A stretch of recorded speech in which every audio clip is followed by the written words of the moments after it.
Are you going to buy something such as Plex? Always enter code Aceface into the Creator Code tab here. This makes it so that 5% of the earnings go to me and doesn't cost you anything extra. I would appreciate it a lot. Hello everybody, my name is Aceface. We're going to be using the extremely budget Gila here, the barebones Gila for T4 electrics. A lot of people liked this in the video before, so we're going to be doing more testing. So far it works, and on paper it works. The tank that we've got with this fit is really great, and the reason is a big thanks to the Surgical Strike update. So we made it so that all the resistance modules are so much more powerful.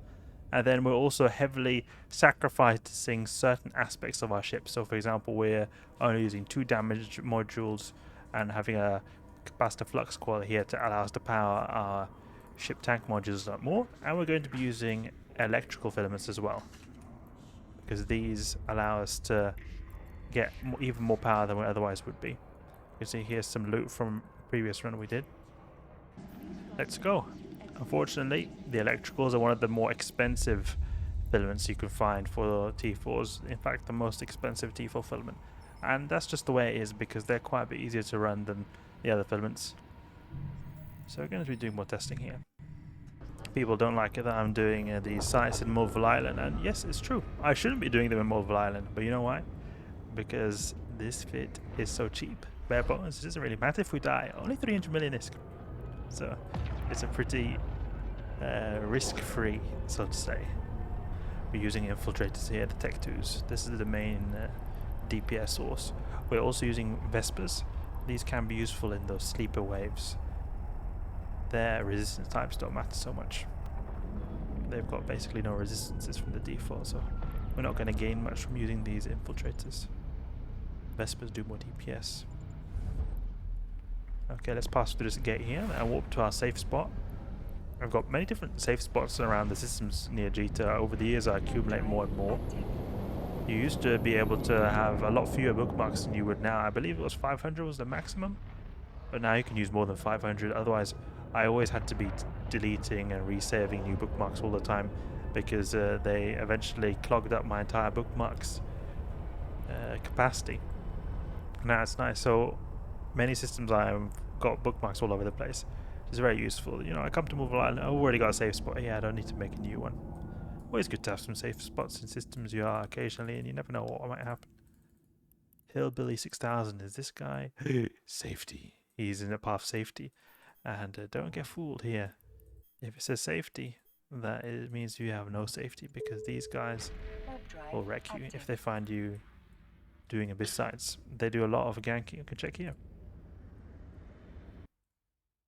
I'm not safety character. It's safety with a dot.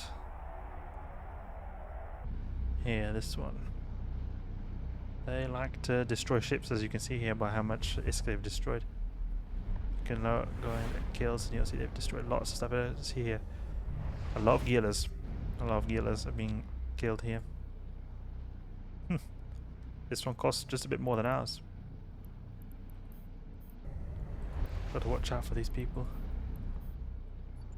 Let's go in Kusaja instead. Drive active. Oh, a lot of ventures. They're quite difficult to gank because those ventures have some warp core strength by default.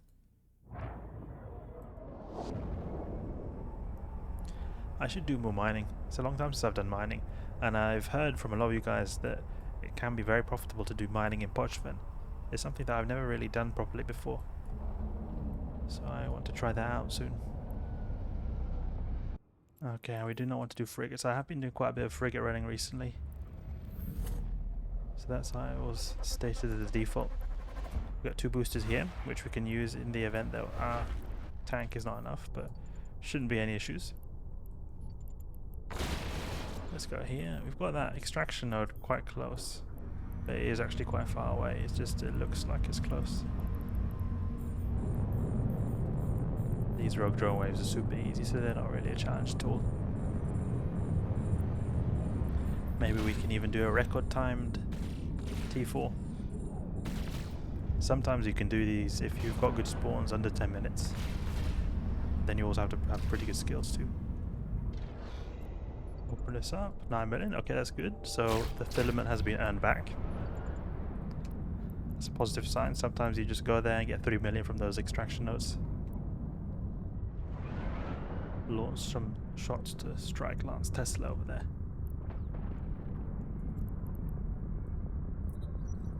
Our drones will take care of the rest.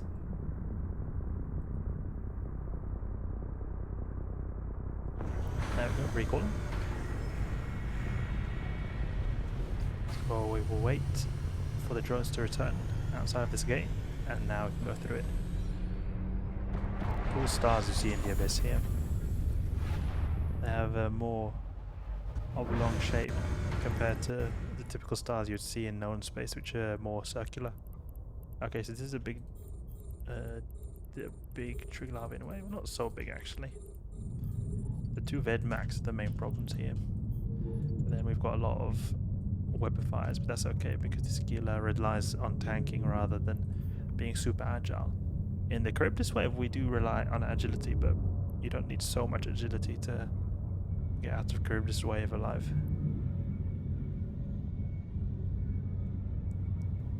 This would be more problematic if we were doing frigate waves. Then we would have big problems because trying to keep away from those Vedmax and all those Damavics is going to be difficult with all those, both the 3 scramblers here and 3 webbers.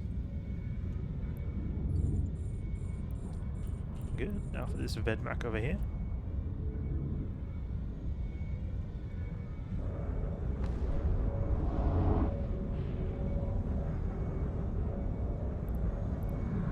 Then when we've knocked out these 2 Vedmax, then we just basically AFK. There's nothing that can kill us. I believe we can tank indefinitely. Doesn't matter how much they spool up. Land a missile to this bind out of cache while we approach as a snail's pace. Good, good, good. And now the drones can continue working on that Vedmac over there and get the missiles on it too.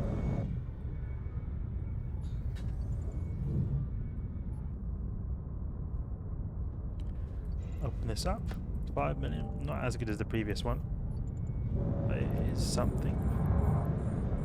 Okay, great. So now all the Vedmax are taken care of. Oh, we should recall those drones. Look at them taking so much damage. Don't die, drones. Don't die. No, I think we might. No, we didn't lose it. We managed to save them. Good. Okay. Let's take these 2 infiltrators. One of them is clinging on for dear life over there. You see the structure, but it's got a lot of shield though, so I think he'll be alright. Might be an idea to take out some scramblers or webifiers actually, because they could make our drones a bit slower and easier to hit from the other Damavics.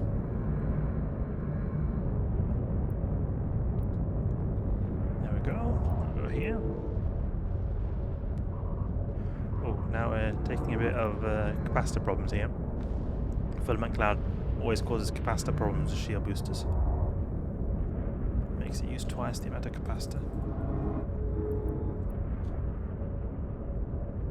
Makes it spin faster, but boosts half the amount. So essentially, same tank for more capacitor.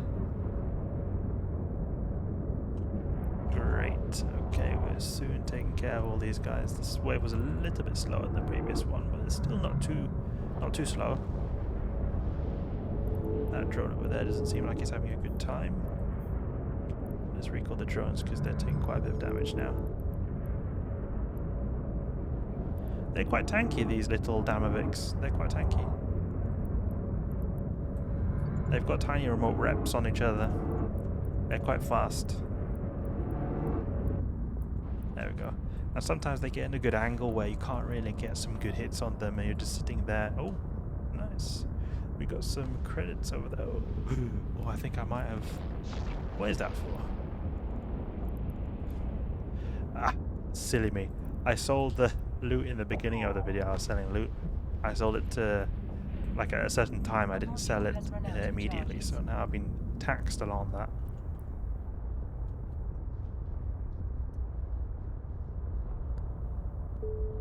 There we go. Recall the infiltrators.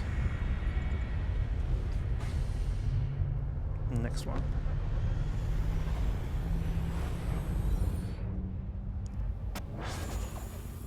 Leshak, that's easy peasy. Let's get to the bite after cache. This could be one of those rooms where we actually complete this in under 10 minutes, possibly. Because we had two really fast waves, the two fastest waves that exist in the entire Abyss, Rogue Drone waves, and then also the Leshak waves. You see how little default HP they have. So all it is about is just destroying them as quick as possible before they are able to regen anything.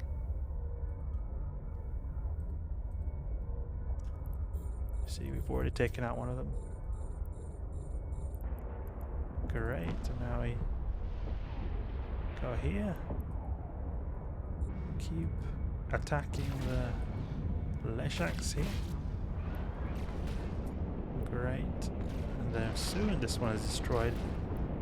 Very soon. We get to land one missile here on this light out of cache. There we go. Good. Now all Leshaks destroyed. Speedrun T4 Abyss, that's what this is.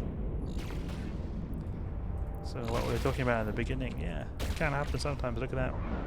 We're 8.5 minutes. And we've basically completed the site. There's just a few rogue drones left, but they take very little time to destroy. Go throw some of our own drones at these ones here. Great. Okay. So now for the next boss, the final boss, to see if we've not got any gankers outside, because as many of you guys commented, I ran them close to G10. Not the most optimal thing to do. Not the most optimal thing to do. You can counter gankers. I do just because I can afford it. And I want to show you guys what kind of things exist here. Doesn't look seem like any gankers. Good, good. We managed to survive here. Okay. So that was this T4 site done pretty smoothly, really smoothly. In fact, just about 9 minutes we completed this entire site. So I consider this to be a speed run of T4 electrics, and considering that we're using a 300 million ISK ship, I think that it is a good performance that we've seen here demonstrated by this ship. I think it's very good. If you consider like the ISK per time unit to do this site here, I think it's pretty high. I'm sure really blinked outfits could do the site in maybe 7 minutes, but lower than that I think would be quite difficult. What is the fastest T4 you've done? Let me know in the comments down below. We'll be curious to know. Okay, so that's it for now. Hope you guys enjoyed. Hope you learned something new. If you did, please leave a like and subscribe. I'll catch you guys later.